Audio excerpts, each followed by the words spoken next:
تمرین شماره 9.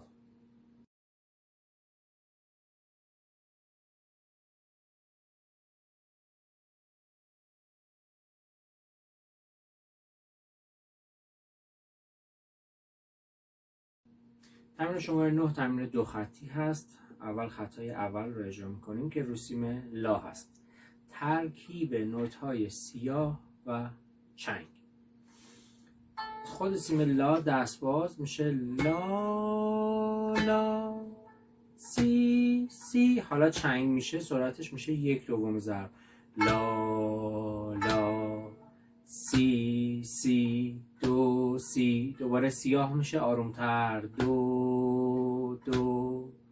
دوباره چنگ سی دو ره دو سی سی.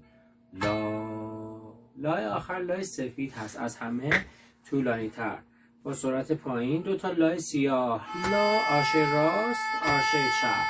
حالا که چنگ میشه انگشت اول سی سی دو سی. دو انگشت دوم سی سی دو سی. دو انگشت دوم به اول بچسبه. دوباره سیاه میشه آروم دو دو. چنگ میشه دوباره سی انگشت اول دو انگشت دوم ره انگشت سوم با فاصله ره دو سی دو ره دو. دوباره سیاه نوت سی سی سی. آخری هم یه لای سفید لا. حالا سر همش لا لا.